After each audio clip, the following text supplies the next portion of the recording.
Last orders at the bar!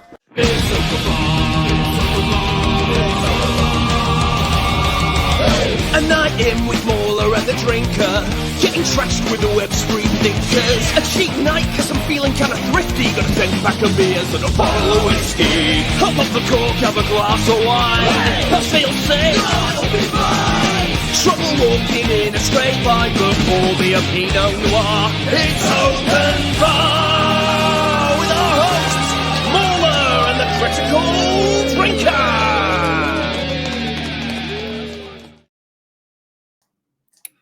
All right there, everyone. Hello. I think that is our cue to jump in and start saying words. We can do that, can't we?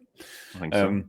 Welcome, everyone. This is actually a bit of an odd one because we're one episode behind with our last orders catch-ups. Basically, because we did the previous one and then I immediately had to run off to Grand Rapids for the Comicon. So it was like Thursday night, and by the time we got back, it was almost time for the next open bar. So we hadn't had time to catch up on them, but here we are right now. So we're gonna do our best to get through all those super chats that we missed on the night, and I apologize for keeping you guys waiting for so long. Yeah. So since we're here, I guess we'll jump right into it. The first one was from Daval. He says, "Over the years, many actors have gone through insane transformations. Daniel Day-Lewis, Christian Bale, etc. But the way Colin Farrell slipped into the Penguin, all I can do is clap. It's amazing. Can't tell who it is. It is impressive. Genuinely impressive." It's the takeaway everyone has, is you can't tell. Everyone's surprised. Genuinely, that's some acting right there. Yeah. Land Far Away says, "Who had the best voice? Karloff, Price, or Lee?" It's got to be Christopher Lee, hasn't it? That voice is like smooth like pudding and rich. Yeah. We could only aspire to have voices as deep as his. It's no, he's good, great guy to listen to. Zeddy Boy says, "Drinker, your Gladiator II video title should be 'I wasn't entertained.'" That's funny enough. That's pretty much what it was. Also, Muller Penguin EFAP. You've probably done one by now. It's so for stuff like that, you got to go through the entire thing, making sure you know all the things that are like worthwhile and get the whole story. For how we do sort of positive coverage of a TV show that is very good. We don't do that very often because there's a lot of prep work and then it takes a while to do. And some shows, I don't know if they lend themselves to it as well as others. Sometimes it's really a vibe thing. So we just decided to generally hyper recommend it at the beginning and end of every video that we have Arcane coverage on. It's like a consolation. Yeah, it's like a kind of a sandwich. You know, got Penguin on either side and then Arcane in the middle. Yeah. Jordan Pendragon says, "Sometimes I'll watch older films in cinema screenings to coincide with the release date anniversaries. Reportedly, some of them earn several million just for screening old movies. Imagine how much they could rake in if they screened the unaltered OT Star Wars." Imagine that. Because they're non-existent now, aren't they? They basically, you can't buy new versions of them. Because I think he's made it so you can't buy the OGs. I'm not sure. I think, there are places on the internet you might be able to get them. Sure, yeah. I mean, they'll always be there in some form or another. I just think that's really fucking sad that, like, the superior versions that didn't have all that crappy CGI nonsense added in, you essentially can't experience them anymore. You can't experience it as it was back in 1977. I mean, that is really sad. Why, George? Why? And yeah, you know what? I don't know if you ever do this sort of thing, like when your local cinema just happens to screen older movies. Do you ever go? Ever go and see stuff like that? I've done it here and there, but obviously I've always enjoyed just home theater style stuff. Invite people over, rewatch some classics. I think, I'd quite like to watch something like, say, Alien in like an IMAX theater. Just for like the sheer immersion of it, like the sound and everything. Like, yeah, I'd like to experience that. I feel like it would be that much more intense. But, oh well, maybe one day. Northern English Bastard says, "Dear Drinker, Muller, and guests, not sure I'm feeling season 2 of Arcane. Ooh, but hopefully it picks up soon. For Penguin, what a piece of shit Oz is for what he did to Vic." It doesn't pick up. Yeah. It's funny looking back on these older ones from a couple of weeks ago and like, the mixture of cautious optimism and hope that Yeah. we had. Changed days. And yeah, as for Oz, well, he's definitely not a good guy. So No. I salute the show for having the balls to do that, even though I hate him for it. Campbell Patterson says, "Hey Drinker, I saw Hamilton for the first time last night and it was amazing beyond belief. Have you ever seen it before? If not, I highly recommend." No, I haven't actually. So that's like the stage show, isn't it? Hamilton. Yeah. Yeah, I haven't seen that yet. By all accounts, it is awesome. So hopefully I'll get to see it sometime. I think they've done a like recorded version as well. So like you can and it's like an official release or something. So you can get like a version of that. You don't have to go to the theater for it, but I don't know. I'd like to get the proper experience. Mm-hmm. Tom Waiting says, "We need a happy hour on Paul Thomas Anderson's The Master. That film is super underrated." Who's in that? Philip Seymour Hoffman, I think, right? Oh, that's good. Good bit of casting. Or is it and Joaquin Phoenix? That would be my guess from memory. It is Joaquin Phoenix, yeah, and Philip Seymour Hoffman. Right on both counts. What's it? So it's a psychological drama. Tells the story of Freddie Quell. So yes, set just after World War II then. Okay. Cool. Intriguing. Mathian says, "Sophie Turner is cast as Lara Croft in Tomb Raider Amazon series from Phoebe Waller-Bridge. Stiff as a board as an actor and as curvy as a washboard." Like my huge Harsh. issue with that is to be honest with you, I just wouldn't see casting her in almost anything. She's just not shown any range. She's not shown any impressive scenes. You almost feel bad for it, but I mean, if we couldn't criticize acting, then what would our praise of acting mean? So it's like, well, yeah, exactly. And like some actors are just not particularly talented. Like maybe they get in at the right time for a show like Game of Thrones. They just have to fit that particular character. Great. But like when they have to branch out beyond it, they can't. And well, that's where they don't end up having much of a career afterwards. It's kind of all on them to be better at what they do. I don't even think she was that great in Game of Thrones, honestly. She kind of just had one facial expression, and the problem is like there does come points in the story where Sansa has to like toughen up a bit and exert a bit of authority, and she just doesn't have it. I think it was mentioned on the stream. It's like you have the episode she's all in black coming down like a staircase or something, like as a big sort of whoa. Yeah. And then like not much changes in terms of just the general. And then I think it's season 7 or 8, she goes into like stone mode where she delivers everything very flatly and very I am strong. Yeah. Same problem Emilia Clarke has sometimes. Yeah, it's kind of like they equate the abandoning of all emotion as like strength when it's just shit acting, really. You almost want to like have a little tape of just some of the best scenes from strong female characters. Like when you think of Ripley and Sarah, good how emotional they are in plenty of this. They don't do the stone cold bitch sort of stuff. It's like, no. Yeah, half the time Ripley is shit scared, but like she does the things she needs to do anyway, and you respect her for it because that is a lot more admirable, overcoming your fear to do the things you don't want to do. Yeah, just thinking about her there actually just brought back the way Littlefinger just got completely fucking wasted the final season and it just died. So painful. John Paul Walsheed says, "Hey Drinker, can't wait to see you at the Grand Rapids Comicon. I write detective short stories. Check out the Benny Cahill series." All right, I could take a look, but hopefully I did meet you at the Grand Rapids. I met a lot of people and I wasn't always sober when I did so. So, yeah. RSE Elman says, "Should I bring you and Gary Duckies from Hell, Michigan?" You did actually, and I've got it. I've got it in the other room. Yeah, there's a place called Hell not far away, and for some reason they produced rubber ducks with the word Hell on them, and they're great.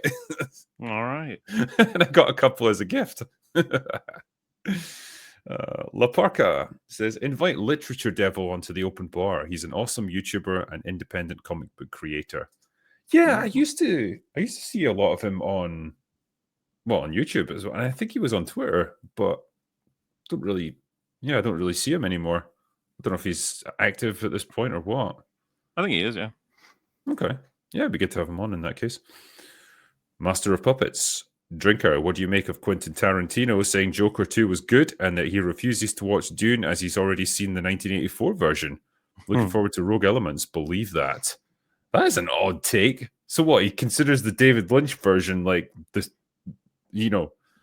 Well, he's seen triumphant. the story, Drinker, so who cares or something. It's a weird take. Obviously, that Dune was like criticized to hell and back by loads of people for being weird as hell. Oh yeah, I mean it's wildly different from the books, and not The thing is, start about the the special effects. If Nolan, Spielberg, and fucking Eggers put out their own Dunes tomorrow, I'm not going to say I wouldn't check out all of them. I'd be very curious to see maybe not all in the same day, you know what I mean? But like, watching someone else remix like a story that I guess I know now is interesting in and of itself. It's weird because Tarantino is known as a director that infuses a lot of other people's stuff from other people's movies into his movies. You'd be like, I know you can say that's not the same, but I'm just saying that Villeneuve's vision is going to be entirely different from Lynch's, obviously. Yeah, and you kind of think, I think it'd be actually fascinating to see what those three different directors or any number of them were to do with the same exact script. Like, hand the same script to all these different directors, give them the budget they need, and just see what movie they ultimately produce. It'd be fascinating to see the different styles at play. Yeah. But yeah, for him to say that, it's a bit of an odd one. And yeah, Joker 2 was good. Sure it was, Quentin. Sure, man. How much did they pay you for that? Pie Guy says, love Penguin. Victor's last scene hit hard. Loving Arcane so far, though they need to lay off the pop music a little if Bailey's and JD fought. Who wins? JD would probably win, even though I've got a soft spot for Bailey's. But yeah, what do you think about the use of pop music in the soundtrack for Arcane? Because it's pretty heavy. It's funny because I think the first response people have is like, well, season 1 had loads of it too. And it's like, are we all just delusional? Season 1 obviously incorporated it better. So many scenes, it would gradually build up, and like punching with the soundtrack matches, action in the scene. I can't believe how many episodes of season 2 just hard cut to a music video. That's not how you're supposed to do this. I think I'd be forgiving if it were once or maybe twice, but there's, what is it, like 6 or 7 episodes that open with a music video out of the whole season? It's a lot. Like, it got to the point where I was kind of like oversaturated with it. What's interesting is I think if all of them were 10 out of 10 projects, and I'm not even speaking to the quality of them, it wouldn't matter. It's just like, it's too cringe as like a formula. Like, yeah, we're going to start every episode with a music video. It's like, what are you doing?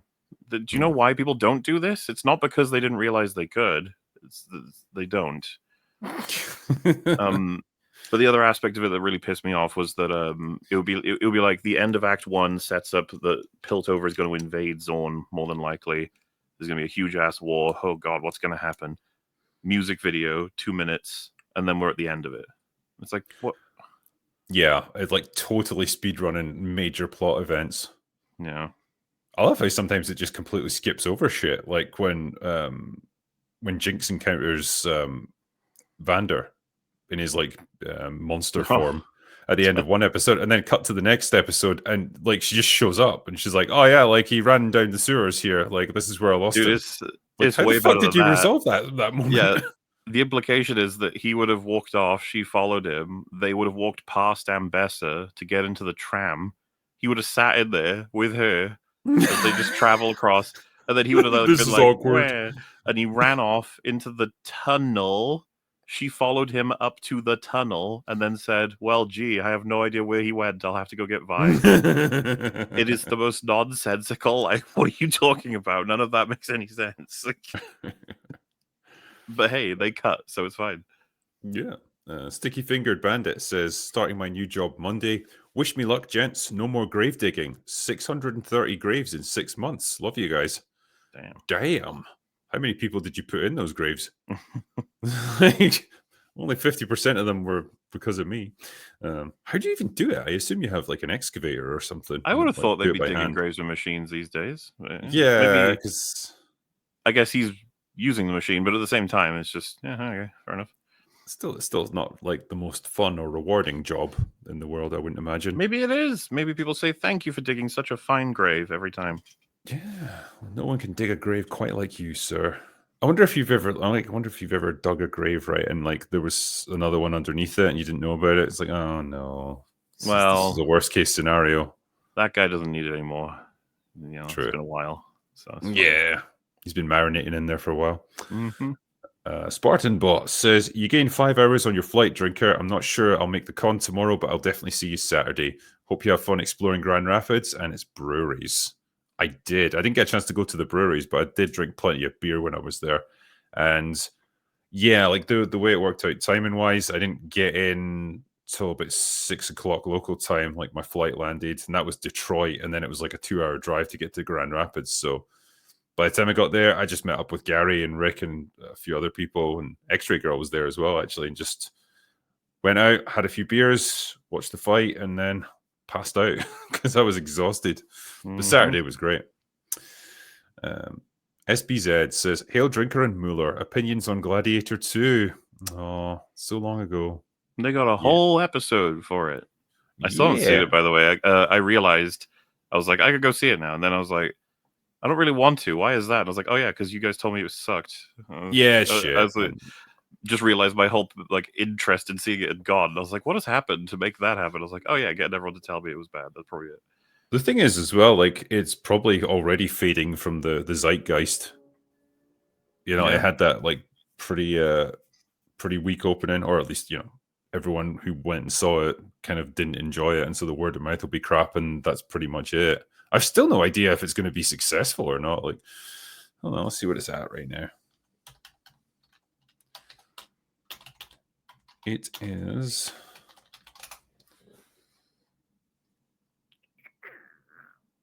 Where's Box Office Mojo? All right. Woo, 221 worldwide, which isn't terrible considering it's only been out for less than 10 days. And it's only just opened in America because we got it like a week early.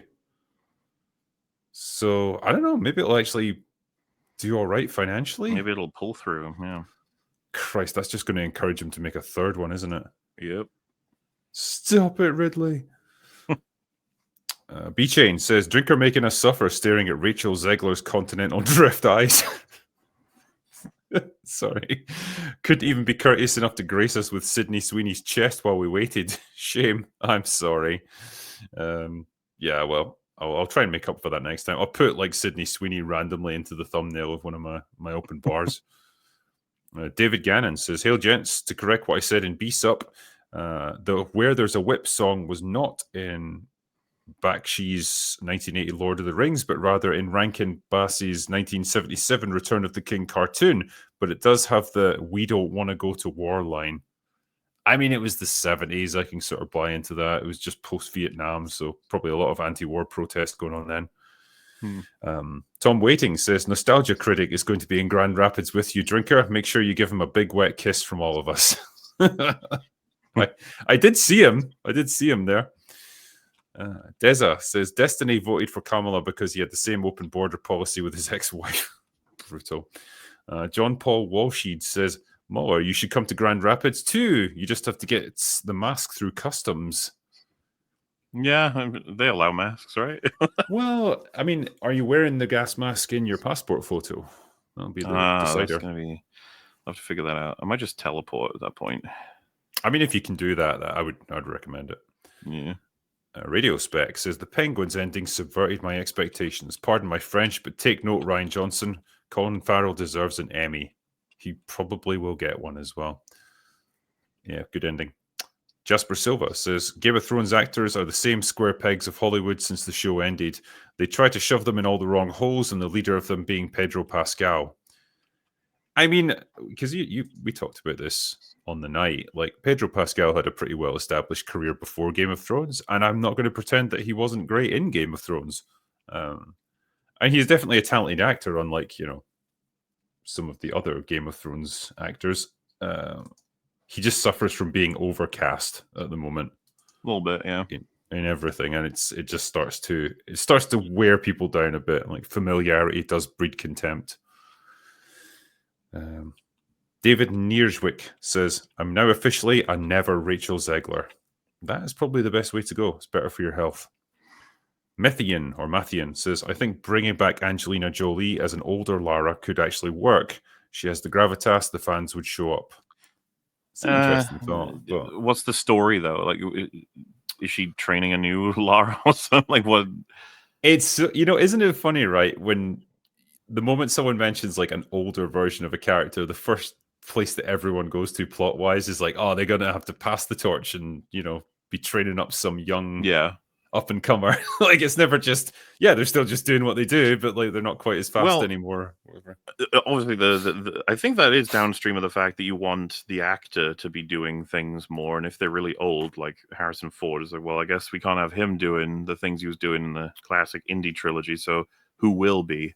And then it's like, well, we'll move around it. We'll shoot him from the back and make stunt doubles and stuff. But I don't know. With Lara, I don't believe for a second there's not plenty of people we can cast to fit her perfectly.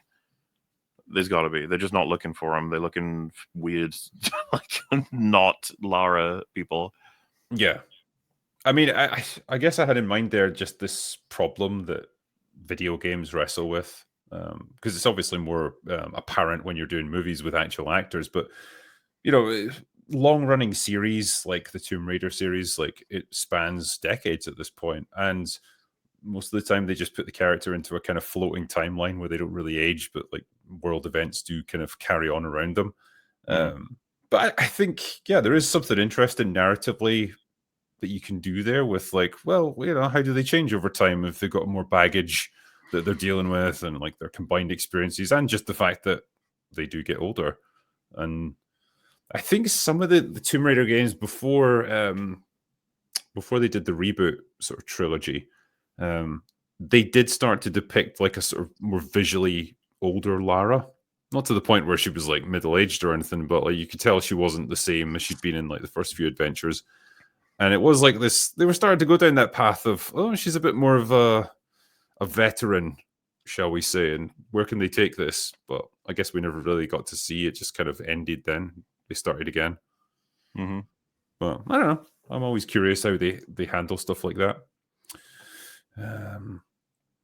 Donnie Braska says, hi, Drinker. Do you think the recent election results will affect the Hollywood outlook even slightly, or will they double down yet again? Take care, dude. Well, I'll draw your attention to a conversation I had with a friend of mine who's pretty well connected in terms of like Hollywood's people. He's worked with a lot of them, and had some of his work adapted into TV and movies. So he said to me, I was talking to a showrunner for a series that I'm planning to pitch. She's an industry veteran, and I said I wouldn't want my show to have any political messages or stuff like that in it. And she said, yeah, the time for all of that has passed, which I think is quite interesting. So if showrunners are saying that kind of thing now, I think there's a recognition that they're not going to get away with the things they got away with 5 or 10 years ago. And maybe it's changed now, which I can deal with.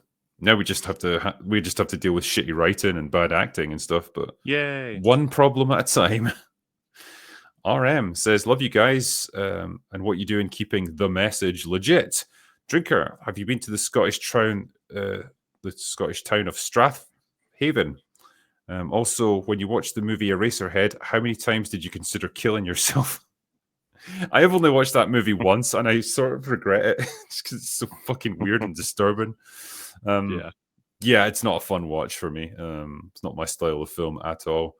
I feel like I have been to Strathaven, but like I don't feel like I remember much about it. I was probably dragged there as a kid with my parents.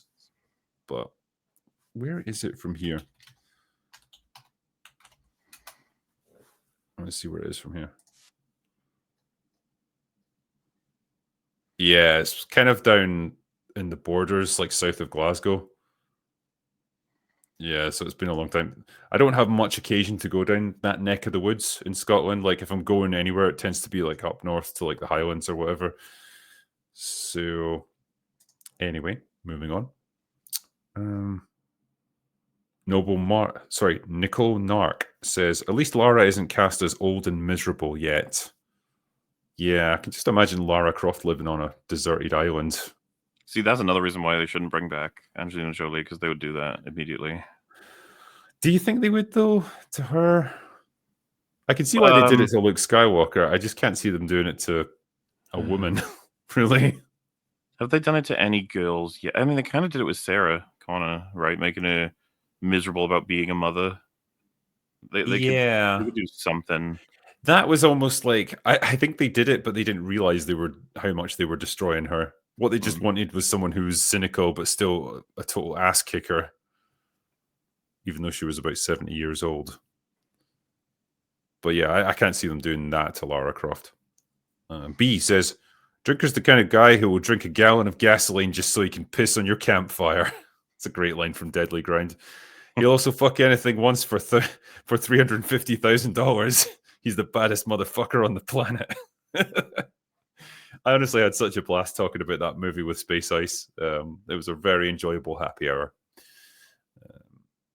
Normal Man says, Kit Harington in a Game of Thrones mobile game ad is the saddest thing I've ever seen. Advertising for mobile games seems like the new rock bottom for an acting career. It's pretty low, isn't it? In terms of the things that you might have to do. Frank says, typecasting sometimes works well. You might have to help me with this pronunciation, Waller. Ewan Ryan, who played Ramsay Bolton. Is that how you say it? I'd have to look at the spelling. Ewan. I think it is Ewan, isn't it? I'll go with that. Ewan Ryan. Anyway, he voices Raykarth in Total War Warhammer, a cruel dark elf beastmaster and torturer. Still using his flair and wicked-sounding voice, he fits the voice role well. I mean, that's good. Look at him go, doing stuff. Well, I mean, typecasting doesn't happen for no reason. The people they pick usually are pretty good at the thing they've been picked for. You just need good writing. OMG Puppies says, are there any low-budget sci-fi films that you admire? Two good ones are Primer and a PBS production of Lathe of Heaven. What I really enjoyed back in the day was called Screamers. It had Peter Weller in it. I think it was relatively low budget, but it was set in it was in the future. It was on like a planet like humans have kind of colonized various parts of the galaxy, and they're fighting like a kind of civil war. And they developed these automated defense system called Screamers. Like they basically shoot out the ground and like slice your head off or whatever.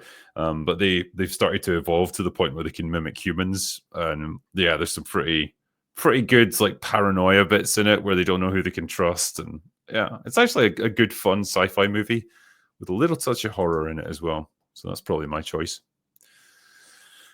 Deza says, Drinker, you interviewed Russell Crowe. How dare you not have done a Gladiator happy hour with Theory?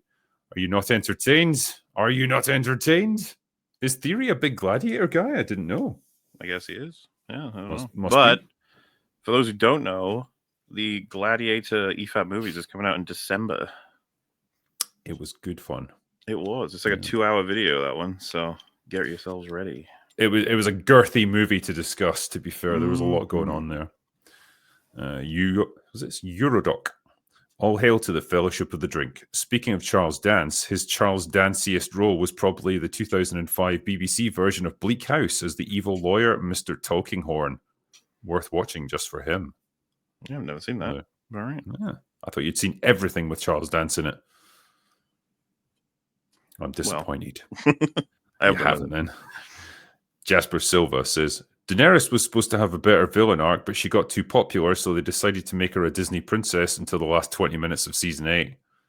What a fucking switch that was. I mean, she did start acting like a bit of an entitled arsehole throughout season 8, but it was a big leap to go from that to nuking an entire city. Yeah, I think I remember saying I would have been fine if she nuked enemy soldiers, surrendered soldiers, and even fleeing men who were like terrified. But I draw the line at women and children. She can't be doing that. Character. Probably incinerated a few dogs and puppies and stuff along the way, which just I will not accept. Well, the big scene that pissed me off was, if you remember, when she's going a little bit tyrannical, there's one guy who tells her that one dragon, without her command, killed one kid when it was trying to get some food, and she feels so guilty she locks the dragons away. Mm-hmm. Like, you're telling me Where's- she, I just don't buy it. Yeah, where's that energy at the end? Mm. Well, it's because my Sunday got killed. That was it. Well, I just I was completely going to say flipped her. that is the cope. It's like, well, her friend died, and also she's mad. You're like, okay. I'm convinced. Scorm says, so are you saying that I was letting my emotions get to me watching Leia use the Force in space? I'm not seeing it for what it actually was. I mean, this is... You can see it for every experience is valid, as in it happened and you had it, and if you thought that was a real good scene and you felt a lot from it, or more power to you. I thought it was fucking hilarious. Greystone Author says, it's been disappointing seeing so many authors who make up fictional characters, free will and all, complain about the democratic results. Well, that's celebrities for you. Cunning Flop says, 310 to Yuma, Christian Bale Western. Thoughts? It's pretty good. Yeah, I like it a whole bunch. Russell Crowe does a really good job in that movie. Yeah. It's just a cool idea, right? Like, a villain who's not actually worried throughout the whole film that he's actually going to go to jail. He's kind of just humoring these people who are traveling him. But he just grows to like one of his captors. He just respects him. Yeah, it kind of flips the the traditional idea on its head. So yeah, nice shit. idea. Normal Man says, did you know that in feudal Japan, actors were considered on the same level as prostitutes and outcasts? Why do I bring this up? Oh, no reason. No reason at all. I'm sure it was the same in Rome, wasn't it? Like, they didn't have much respect for actors because they knew they were idiots. That one guy says, what are the chances Disney cancels the Snow White and just writes it off as a loss, fire Rachel and spend their time deriding the Daily Wire Snow White? They're not going to cancel it at this point. They've released a trailer. Yeah. I think that's fucking hilarious. Like the tweets about it saying, this is the most beautiful thing I've ever seen. Yeah. Spoken like a person who's only seen 2 or 3 things in their life. Crazy Greg says, most of Kamala's celebrity endorsements were actually paid for. That's not an endorsement, that's a paid advertisement. Usually we know when a product is being pitched to us, but this was disguised as organic. Yeah, I mean, I think anyone... What's the point of that? Like, I say this as though it doesn't make a difference. It probably does, but paying people to talk about your good character, I feel like that's detrimental, because the second people find out, it's like, oh, you had to pay them to say good things about you. Well, yeah, I mean, I think it factored into the whole spirit of the campaign, where it all just felt very manufactured and just paid for enthusiasm. And you could tell most of them weren't really into it. Like they seemed quite like flat and just disinterested. It's like, yeah, just give me my money. And it's no way to do it. And I think it did put the final nail in the coffin for the idea that people actually really care what celebrities think when it comes to politics. It's like, I don't care if you endorse this person or you like them. It's not going to make me change my mind about who I'm voting for. Brad Wilson says, can't you make the argument that podcasters like Rogan or even Drinker have become the new Hollywood? The influence is there, and let's be honest, much like Hollywood, we're all in our echo chambers to some degree. Cheers. Depends how you define Hollywood. Well, and I think as well, it depends on the what am I saying here? The part of society that we're just discussing. Like, I imagine there are people who would watch my review and say I give a really shitty review of a movie, and then they don't watch the movie as a result. It's like, well, I trust this guy's opinion. If he says it sucks, I'm not going to waste my money on it. So that's a kind of influence, I suppose. But then if I was to suddenly say, like, oh yeah, you should definitely vote for Kamala Harris in the next election, no one's going to care about that, because it's like, well, that's not why I'm here. So it depends what your brand is. It depends what field you're in. I also just would say the structure of the average person on YouTube versus the system that is Hollywood, it's like existing in one or the other is very, very different. So it depends on what kind of things they're talking about. Like the new Hollywood, I would just say, well, none of us want to be Hollywood, we want to be something else. Well, yeah, and like it's the whole point behind YouTube is that like it's the ultimate form of democracy when it comes to entertainment. Like people choose the channels they want to watch, and those channels become successful. Like we don't have publicists, we don't have like an industry that pushes us or anything. It's literally just each channel, each podcaster or whatever succeeds or fails on their merits. Whereas, like, obviously with Hollywood, it's an entire machine. It's an apparatus. If someone has a star that they really want to push, like Zendaya, suddenly you'll see a slew of magazine articles talking about how they're the most amazing, exciting star ever. And, you know, they're going to get cast in loads of different things, arguably elevating them beyond their actual talent. And, you know, they can do that. We can't. We just rely on whatever skill we have. So I think in a lot of ways we've got a more fluid system where we can rise or fall quite quickly. But I like it that way. It feels fairer somehow. Sure. Autumn Shakespeare says the Conservatives are more likely to be the audience that would watch Snow White. Good for Rachel pissing off her majority audience. She's yep. She's a firecracker. Surely for her own good, like Disney would just say to her, just shut up, just stop saying things. Just go into hiding until the film comes out, then you can be as dumb as you want afterwards. Justin Aliotti says, it's stupid how Rachel can never shut the hell up to save herself. I think that to help herself, she needs to stop talking to leave shit alone. Yeah. Mm-hmm. It's the most valuable skill that an actor can learn. Shutting up. That old Star Wars dude says, an actress from She-Hulk reposted a video of a person that called the new administration Alabaster PDF files. How much value does your opinion lose when using a phrase like that? And do they get angry when Trump calls names? I mean, I don't know. With them, people say a lot of stupid stuff. And I guess if they've stepped over a line, they should get called out for it. Resident Weevil says, what's your beef with Ada Wong, drinker? I've got the yellow fever, me, so I love her. If it ain't Wong, it's wrong. Do you dance with Shelley? Big KFC banquet. What? There's a lot of random things in that question. So, yeah, with Ada Wong, I think I brought this up on a stream at some point. Was never that enamored with her as a character. And you've seen the sort of Resident Evil 4 version of her, but I was there, Mauer. 2,500 years ago in Resident Evil 2 when she showed up. Oh, I mean, I've never cared about it, but you know, she's hot, I guess. I need more than that though. You definitely needed more than that when they only had about 400 polygons per character. And yeah, I think the whole like mysterious femme fatale thing just starts to wear a bit thin after a while. Kind of just need a bit more humanity there at a certain point.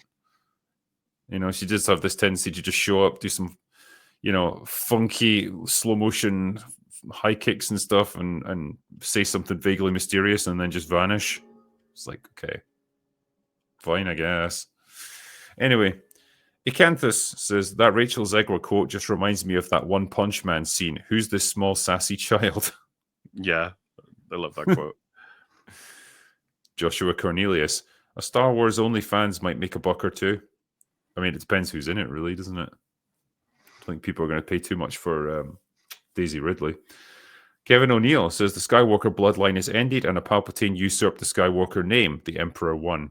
Yeah, he's probably up there somewhere in the Force laughing. Lost says, Hollywood needs to work on just a good movie. Never mind franchises or trilogies or expanded universes. Just back to basics. I think so. When your system's that broken, you've got so many problems with writers, with producers, you know, you have to just go right back to the beginning and build up from there. Just give us a good movie. You can do it. I believe in you. The Burke says, do they need to start with a trilogy? Maybe just try making a decent Star Wars movie for a fucking change and see what happens from there. Be nice. It's never going to happen. Maybe. We've discussed, I mean, we've talked about it many times, haven't we? That they're not just going to win people back with one good film. It's going to need several of them, one after the other, to really convince people like, oh, this brand is back. They've figured out their problems and now they're producing good stuff again. Maybe in our lifetimes, who knows? Vent Kaczynski says they turn Rey into gender bent Sheev. Sure, do it. Paul Bortnowski.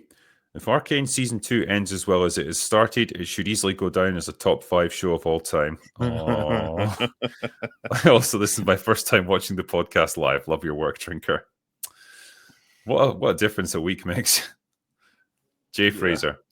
Hail, gents. To answer Jedi Brooks' question about Star Wars fans, I'm a fan of George Lucas's Star Wars and the original expanded universe. Seems reasonable. Rolando Ramirez. The She-Hulk deleted scenes were made up by Mike Zero. Ryan looked it up and found no official thing. He only found it leading back to Mike Zero. Oh, I think I remember this on the night, actually. That does not surprise me one bit. Sam Wallace. Hugh Grant and the two young actresses were excellent in Heretic. Back half got kind of silly, but the actors carried it. Yeah, I'm kind of curious. that. Yeah. Hugh Grant's an interesting one these days. He's taking on a lot of like more challenging roles. Did you hear his Jar Jar impression in that movie? I did not, sadly. They released it as a separate clip. He references Jar Jar Binks, and they look confused, and he says Jar Jar from he specifically says Phantom Menace, and then he does the impression, and he goes, it's like Misa Jar Jar Binks or something like that. Like it's some weird fucking impression that implies Hugh Grant has never seen a Star Wars movie in his life, and that they told him to just do a silly voice. It's one of the funniest things ever. Matt says, cheers, gentlemen. Mauler, during the EFAP watch of Freddy's Dead, how were you all able to immediately recognize cameos from Roseanne Barr and Tom Arnold, but not Alice Cooper as Freddy's adopted father? Hey, Wolf took care of that as an editor, okay? It's fine. We all have our strengths and weaknesses on who we recognize. I don't know why I recognize... Tom Arnold just struck me as just like, what the fuck are you doing in this movie? It's like the sixth Freddy movie. What's he doing in any movies? Yeah, pretty much. RSE Elman says, 7 p.m. Eastern Time panel at Grand Rapids. Long day for you and Gary. It certainly was, yeah. I don't know why they set it so late at night. And normally cons wind down from about 5 o'clock, and that's pretty much it done. But yeah, it was a later one, but we didn't mind. Normal Man says, Paul Giamatti as a Star Trek captain sounds interesting in another timeline where Star Trek was run by competent people. What are your thoughts? I mean, I like Paul Giamatti as an actor. Yeah. He's not your typical Star Trek captain, really. He's, a bit short and tubby, bald, but maybe that's what they need. You could try and do a captain that's a bit I don't know. The word wouldn't be incompetent, but more like I could see him playing like a more aggressively arrogant one that things don't work out for a lot, and that frustrates the hell out of him or something. Just to try and mix it up a bit. Yeah, because I kind of assume like to be in charge of a starship, you have to be a fairly competent man. Yeah, but I guess what I mean is to have some contrast with Kirk, Picard, and Cisco, right? They're all very good at their job. Yeah, true. Casey Boyd says, British women made British men the best sailors in the world. Yes, they did. Superfly. Hey, Drinker, if you need another production hell idea, check out The Emperor's New Groove. It's rumored to have convinced Disney to stop 2D animation. Wow. We'll take a look at that then. Oh, yeah, there was the happy birthday thing. Remember that. Akins said that was possibly the worst rendition that's ever been sung ever. Akins says, Star Wars has fallen so far that Rey is all they have. That's how I read that veiled sentence. That's basically it, yeah. Mega Spidey Man, what do you guys think of the Incredible Hulk shows with Bill Bixby and Lou Ferrigno? So, not like super well versed in it. I remember it being on like Saturday mornings when I was a kid, and even that would have been like some rerun because it was like the 70s it came out, and it was fun. It was goofy fun for what it was. I never really got like that invested in it. It's just something I would watch occasionally when it showed up. And yeah, Lou Ferrigno was a pretty good choice for the Hulk. Like, he's pretty much the biggest actor that would have been available at that time period. So, yeah. Yeah, it was like regular dude, and then it would turn into Lou Ferrigno and like green makeup, right? Yeah, and they put like a sort of red wig on him, like with the wild hair. Sam Wallace art. Low-key, Lupita Nyong'o is the most solid Star Wars actor beside Oscar Isaac. Carried Quiet Place prequel, voiced the wild robot, turned down Woman Queen for moral reasons. Really, the only L she had was Us. She is a good actress. Yeah, I think she's excellent. I thought she was really good in Us, but I thought Us was like shittily written. I've seen a lot of films with Lupita Nyong'o in, and she's always been good. Yeah. Yeah, because she did like I don't know if she comes from a dance background or something, but like she had all the like really precise, unnatural movements down to a T. And yeah, like when she speaks for the first time and her voice is all messed up, it's good stuff. Alex Brooks says, I think everyone has shows and films that they know are bad but can't help but love. For me, it's the TV show Supernatural, which is far from perfect, but I love it. Do you guys have bad shows or films that you love? Fuck yeah. Batman and Robin. It's amazing. Mine might be Lex. It was like a low-budget sci-fi show from like the early 2000s, and it was absolutely batshit crazy. And a lot of the episodes didn't make any sense, but I still found it weirdly compelling and addictive, and I tuned in every week to watch it. I still don't know why. Hamish McLeod says, have a drink on me, drinker. I work in the film industry, and I could tell you some stories. I love your telling truth to garbage. Cheers. Well, thank you very much, my friend, and I appreciate that. Thank you for the donation. Cobra Blade says, drinker, I hope you have a good time in Grand Rapids. I used to live in a town a bit to the west called Grand Haven. If you come back to the area during the summer, I'd highly recommend a visit. Thank you. I might come back there one day. I might actually do the Comicon again, actually. Jeremy Soden, I was very impressed by the veneer of competence that you maintained last week. Drinker, here's something to put towards the new liver. Yeah, I'm glad I was wearing glasses for that live stream because I think my eyes were a bit glazed by the end. Intent matters. Are we going to get drinker recommends for the Penguin? Yes, you are, and you did at this point. Casey Boyd, you think the ending will change Reaper's opinion? That'll be interesting to know. I haven't spoken to him since we had our interesting discussion. Maybe he still thinks it's very flawed. He's entitled to think so. You know, I know plenty of people who didn't like the Penguin, but generally seems pretty well received. Yeah, I mean, if he still thinks it sucks, like, damn, that must be a hard man to please. TC says, Penguin was epic. Absolutely nailed the psycho Oedipus complex. Made me rewatch the Batman and write a rant on X about the lazy cybersecurity in movies when he plugs Riddler's shady USB drive into his home PC. What a joke. Oh, I think I remember reading that out on the night. Endymion says, hey, George is there. Nice. Have a great day, you all. You too, Endymion. Thanks, man.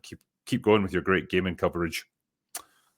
Judea Kimberly says, what do you personally enjoy that others might consider woke? Mine is BoJack Horseman. It's self-aware regarding Hollywood and performative activism. Fair enough. Well, I mean, yeah, I guess the example that we gave was Arcane, since it's very topical at the moment. Like, you could consider season 1 to be woke if you want to classify it that way. It's got a lot of progressive ideas in it, very diverse casts, very strong female characters, female-led essentially. But it wraps it all up in an excellent story. And so it's not really woke anymore. It's just a well-written story that has, diverse casting and diverse ideas. I think it was BoJack Horseman. I wanted to. Familiar. It's an animated show. I felt like it actually has the veneer of delving into subjects that a lot of shows wouldn't, or that in like a deeper or more interesting way, or criticizing Hollywood or going into like depression and stuff. But I just felt a lot of it was very substanceless. Is it like Toothless? Like it doesn't really go for it, or is it just like surface level? That's a good question. I think too much of the time is spent with like really repetitive and garbage jokes, and I was waiting for like the episodes that did get into more meaningful stuff, and it ended up being very repetitive. I remember like it was cycling similar arcs for a lot of characters, and then the penultimate episode I thought was really, really, really good though. So there's that. That's something. Yeah, the other one I got a bit of stick for was Blue Eye Samurai. I thought that was an excellent like show, but a lot of people were like, "Oh, it's totally unbelievable that she could do all this stuff, and she's just a girl boss." And I was like, "Well, I was trying to argue against that, like because she gets her ass kicked consistently throughout the show." But oh well, sometimes you can't win people over. Joel Dalton says, "Here's a few Pacific pesos in appreciation of the content. I've nothing to add. The team are breaking it down nicely." Well, thanks, man. Appreciate the donation. Richard Shaft says, Red 1 was perfectly serviceable movie. I'll never watch it again, but it was fun for what it was. It has some actual nice scenes next to the cringe. Okay. It's damning with faint praise there, I think. But have you seen it yet? Red 1? No. The Rock movie? Why the fuck would I watch that? That is a good question. A good question indeed. I'm always tempted just to see how shit it is, but yeah, I think that's probably the way to describe most of the Rock's movies. It's like, it's fun at the time, I guess, but then you never watch it again and you forget that it even existed. I feel like it would be eating water flavored bread. You just be like, Yeah. why am I here? What's happening? And then you leave and you never remember anything that happened. Sounds about right. Scooter Dog says, today is my birthday. Also, I'm 41.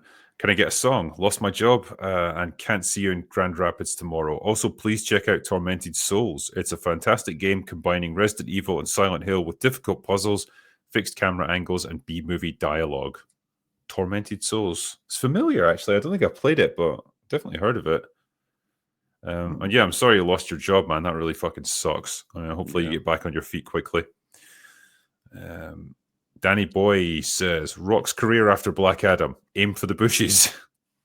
I mean, could be on a downward spiral. Radio Spec. Panel's favorite sea shanty. Bully in the Alley by Santino is pretty slick. I mean, yeah, I'm not too well versed in my sea shanties. Have you got any killer numbers you want to share with us, Mauler? What's the one? It pops up a lot. Let me find. I can't remember the name of it. It's what is it? Called? It pops up in a couple of people have done their own covers of it, and it turns up in Dead Space. Give me a second. I should be able to find it. If I had to pick one of my own, I guess Wolves of the Sea by Ailstorm. That's a good shanty. And Fucked with an Anchor as well. That's got a real charm to it.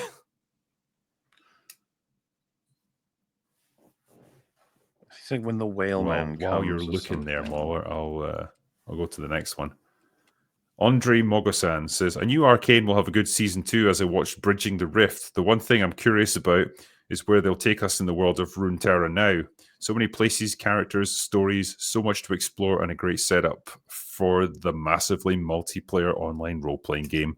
Because I know you get perturbed when I say Mamorpaga. It's Wellerman is the Oh yeah. That one. That was like everywhere like a couple of years ago.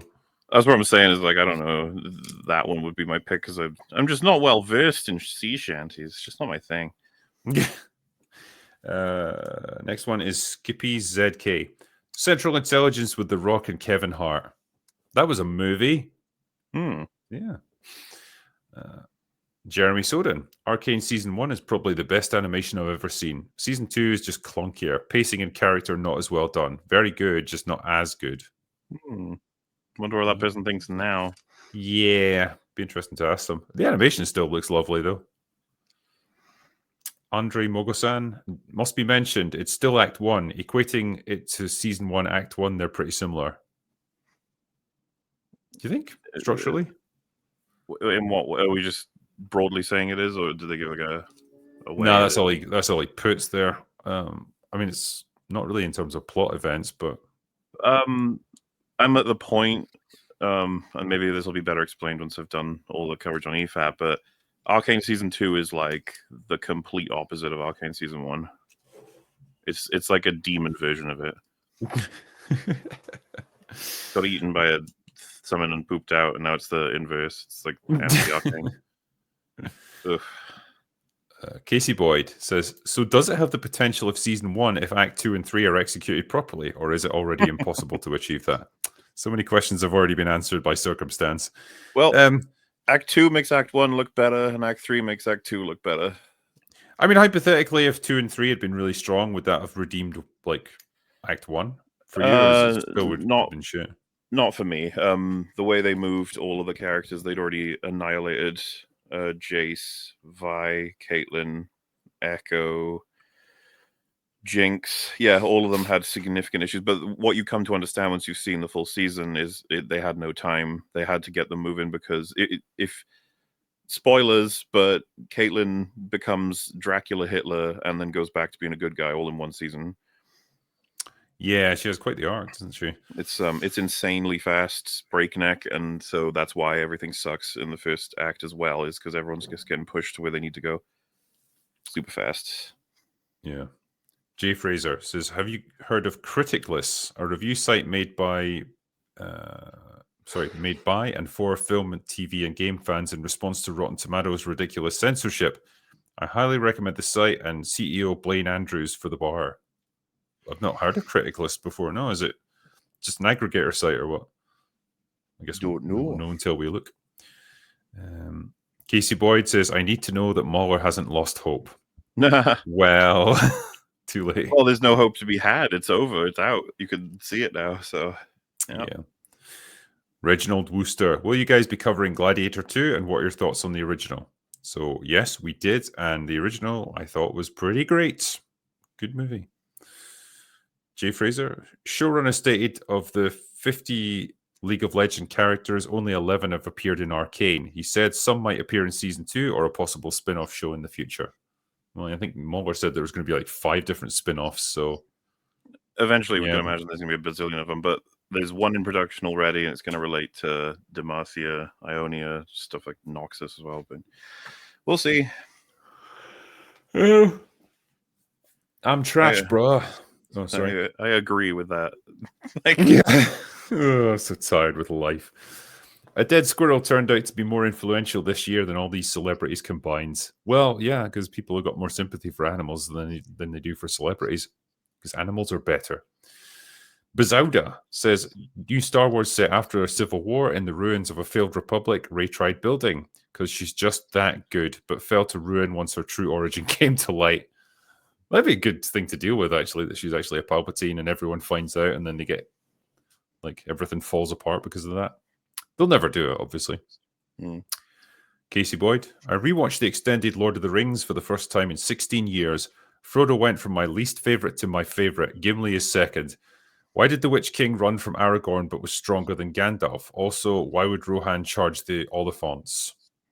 So, the Witch King thing is because they were not at full strength yet. I guess you're talking about the battle at Weathertop.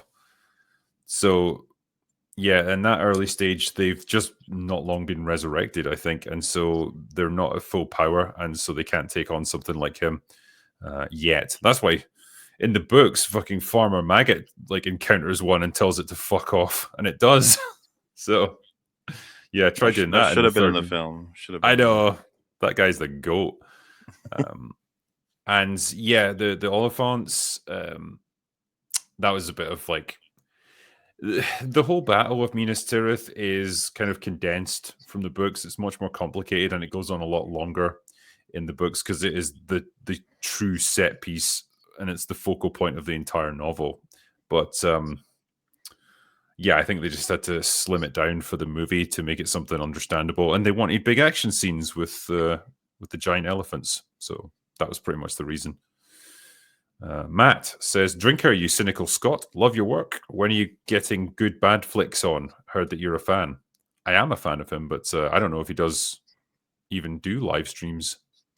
I'd have him on, though.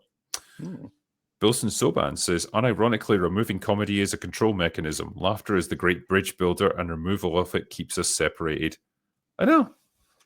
Remember when Hollywood could make fun of themselves? I used to like that. That old Star Wars dude says The Other Guys. That's from 2010. Yeah, that was pretty funny. Yeah. But even that's 14 years ago. Joplowski says, regardless of how Arcane ends, Season 1 will remain a historic achievement for creativity and storytelling. Season 2, even holding a candle to that, would be a success to me. They treat us better than The Last of Us The Last of Us 2 did. What do you think on that, Mulver? I mean, I agree with we'll always have Season 1, and I still recommend Season 1, and I would just say treat Season 1 as its own thing forever. I think that's a pretty good way to do it. And the last one is from Casey Boyd, who says, Shelby Oaks will be top-tier comedy. Sweet. I think that's harsh. I think it'll be fine. I think it's next year that comes out, actually, because they've got I think they've got a distribution deal for it now, so good on him. Lovely. Wish him the best of luck. But that is the end of the open bar for Super Chats from the other nights. So thank you guys for joining us for this. And thanks for bearing with us while we caught up on this. It took a while, but we got there in the end. So we never leave a Super Chat behind. Thank you so much. That is all we've got for today. So go away now. Bye.